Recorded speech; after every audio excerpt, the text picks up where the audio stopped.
Hello student, good morning. Welcome to on our class CGPS।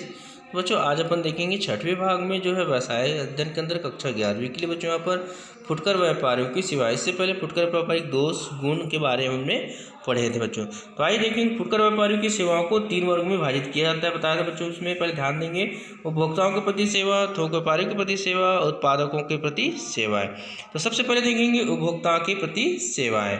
तो सबसे पहले देखें, फुटकर व्यापारी उपभोक्ता की सभी प्रकार की आवश्यकताओं को पूर्ति करता है। उसका प्रत्यक्ष जो होता है ना, संबंध उपभोक्ता से ही होता है, इसलिए वह उपभोक्ता के मध्य लोकप्रिय हो गया है। एक फुटकर व्यापारी उपभोक्ता को निम्नलिखित जो है सेवाएं प्रदान करती है।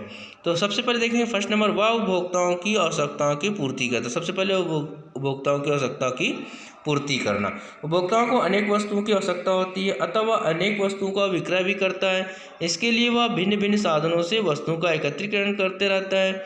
यदि वह अनेक वस्तुओं का विक्रय ना करे तो उपभोक्ता को अनेक व्यापारियों के पास जाना पड़ेगा, जिससे उन्हें कष्ट होगा एवं अनेक समस्याएं उपस्थित। इससे मतलब ये हो बच्चों, यहाँ पर उपभोक्ता को उनकी आवश्यकता के अनुसार क्या करना चाहिए, माल उपलब्ध कराएगा फुटकर व्यापारी द्वारा। ठीक है।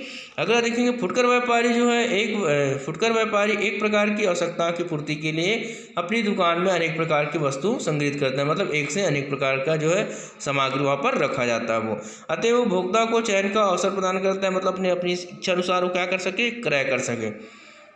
उपभोक्ता अपने वस्तु का ही नहीं, वस्तुओं के अनेक प्रकार की किस्म भी अपने दुकान में संग्रहित करके रखता है। तीसरा देखेंगे, वो जो फुटकर व्यापारी का क्षेत्र जो है सीमित है, सभी को मालूम बताया था आपको मैंने, एवं उपभोक्ताओं के से प्रत्यक्ष संपर्क होते रहने के कारण वह उपभोक्ताओं की रुचि, स्वभाव आदि से अवगत रहता है। मतलब कौन सी चीज़ कौन से उपभोक्ता को जरूरत है, इनको मालूम रहता है। अतएव उसी के अनुकूल क्या है, दुकान में पदार्थ या वस्तु विक्रय हेतु रखा जाता है।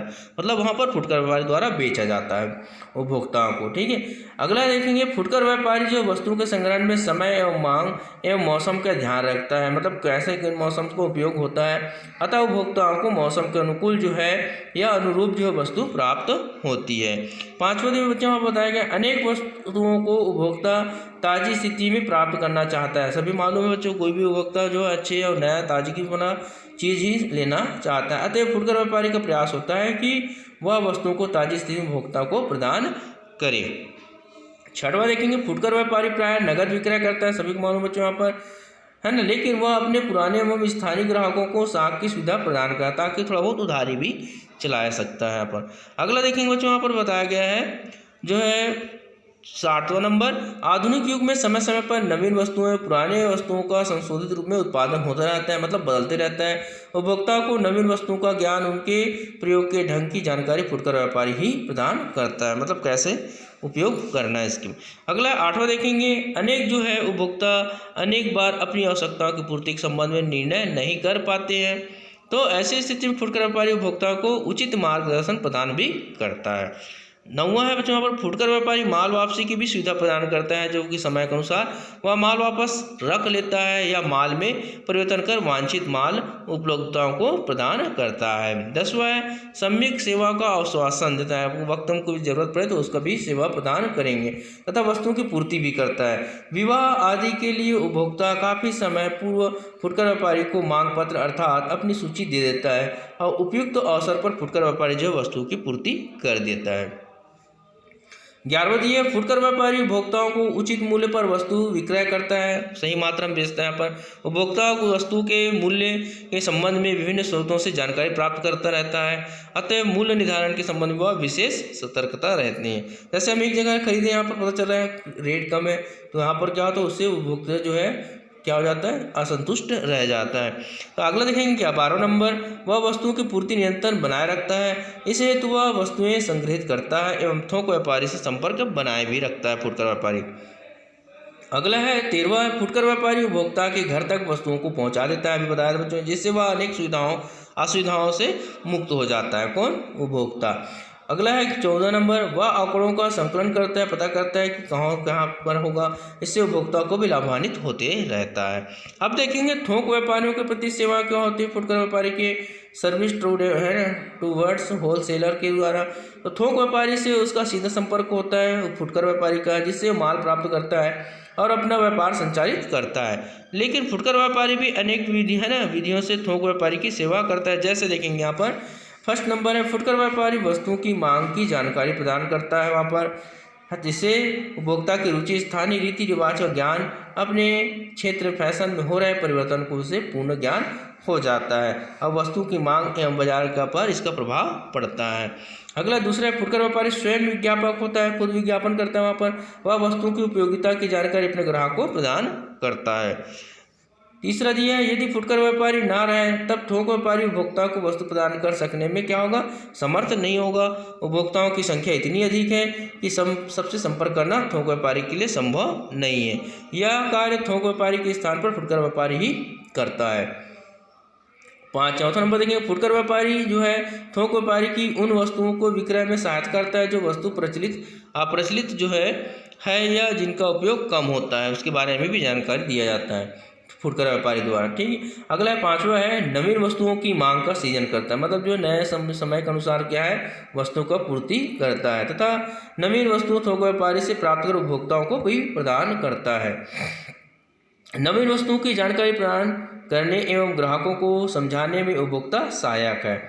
उसके बाद छठवां देखेंगे, विक्रय बढ़ाने में फुटकर व्यापारी सहायक होता है, वह थोक व्यापारी की योजना के अनुसार कार्य भी करता है। अगला है सातवां, थोक व्यापारी जो है द्वारा वस्तुओं के मूल्य में निर्धारण करने में सहायक होता है। किस प्रकार मूल्य को निर्धारण किया जाए, वह बाजार की वर्तमान स्थिति का भी ज्ञान प्रदान करता है, इसके आधार पर वस्तुओं का मूल्य निर्धारण होता है। अगला बच्चों यहाँ पर 8वां नंबर देखेंगे, थोक व्यापारी द्वारा वांछित आंकड़े संकलित कर प्रस्तुत भी करता है। तो इस प्रकार जो है थोक व्यापारी या फुटकर व्यापारी जो है वो थोक व्यापारी के लिए भी सहायता या सेवा प्रदान करता है। अब अगला देखेंगे बच्चों यहाँ पर जो बताया गया है, उत्पादकों के प्रति भी सेवा होता है फुटकर व्यापारी का। जैसे फुटकर व्यापारी का उत्पादक से प्रत्येक संबंध नहीं रहता है, फिर भी वह थोक व्यापारी के माध्यम से निम्न सेवा प्रदान कर सकता है। पहला, छोटे आदेशों की पूर्ति से मुक्ति मिलता है, मतलब जो छोटा छोटा मात्रा मिलता है इसको द्वारा। तो फुटकर व्यापारी जो उपभोक्ता की छोटी छोटी आवश्यकताओं की भी पूर्ति करते हैं, जिससे उपभोक्ताओं को उत्पादक को सुविधा प्राप्त हो जाती है, अर्थात वो वस्तु की विक्रय की झंझट से भी मुक्त हो जाती है। अगला है, उत्पादकों को प्रत्यक्ष लाभ प्रदान करना, मतलब जो है सिंपल में जो बोला जाए डायरेक्ट उसको लाभ प्राप्त करना। फुटकर व्यापारियों के माध्यम से उत्पादक अपनी वस्तुओं के बारे में ग्राहक की रुचि, सुझाव, शिकायत की जानकारी प्राप्त कर उत्पादन में किस्म में सुधार कर प्रत्यक्ष लाभ प्राप्त कर सकते हैं। अगला दिया है, उपभोक्ता की रुचि व फैशन की जानकारी, मतलब ग्राहकों की रुचि, फैशन, रीति रिवाज की जानकारी थोक व्यापारी को प्रदान करना, ताकि थोक व्यापारी जो है उसे उत्पादकों को प्रदान करें और उत्पादक वस्तुओं को उपभोग की रुचि, फैशन, रीति आधार पर क्या करें, उसमें परिवर्तन करें। तो इस प्रकार देखिए बच्चों, हम लोग थोक व्यापारी जो फुटकर व्यापारी ने जो उपभोक्ता के प्रति सेवाएं पढ़े अपन, उसके बाद थोक व्यापारी के प्रति और उत्पादकों के प्रति भी सेवा प्रदान करता है फुटकर व्यापारी। अगला देखेंगे, थोक व्यापारी और फुटकर व्यापारी में अंतर बताया गया है। पहले देखेंगे थोक व्यापारी और फुटकर व्यापारी। क्रय जो करता है बड़ी मात्रा में थोक व्यापारी क्रय करती है, जबकि फुटकर व्यापारी थोड़ी मात्रा में क्रय करता है। विक्रय मतलब फुटकर व्यापारी को की जाती है, अब ये उपभोक्ता को विक्रय किया जाता है। वस्तुएं मतलब ये कुछ विशिष्ट वस्तु का व्यापार करता है, कुछ खास का, ये भी अनेक वस्तु का व्यापार किया जाता है इसमें। विक्रय पद्धति मतलब अधिकांश विक्रय खास साख पर होती है, अधिकांश विक्रय नगद होती है। ठीक है, इसमें बताया गया पूंजी, अधिक पूंजी की आवश्यकता होती है थोक व्यापारी को, लेकिन कम पूंजी की आवश्यकता किसको होता है, फुटकर व्यापारी को। स्थान, व्यापार का स्थान नहीं होता है, कार्यालय एवं गोदाम होते हैं यहाँ पर। लेकिन फुटकर व्यापारी जो है व्यापार या दुकान एक निश्चित स्थान पर होता है। माल का संग्रहण मतलब माल का संग्रहण बड़े पैमाने पर किया जाता है, अब ये जो है माल का संग्रहण छोटे पैमाने पर किया जाता है। क्षेत्र, व्यापार का क्षेत्र विस्तृत होता है, बड़ा होता है इसका। फुटकर व्यापारी जो है इसका क्षेत्र जो है सीमित एवं स्थानीय होता है। पर दूसरा अगला दिया है, दुकान की सजावट, मतलब कोई दुकान नहीं होती यहाँ पर, अतः सजावट का प्रश्न उपस्थित नहीं होती। इन दुकान जो है सजावट ग्राहकों का आकर्षण करने के लिए किया जाता है यहाँ पर फुटकर व्यापारी।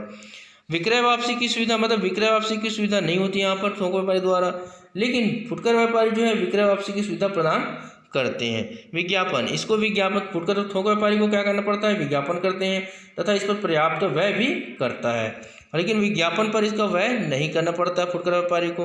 अब अगला है 12वां नंबर जो है संख्या, यहाँ पर जो है संख्या कम होती है, यहाँ पर संख्या क्या है, अधिक होता है। तो बच्चों आज जो है यहीं तक हम क्या करेंगे, समाप्त करेंगे। अगला जो है पढ़ेंगे इसके बारे में आगे दिया गया इसमें। आज के लिए बेटा गुड डे, है ना।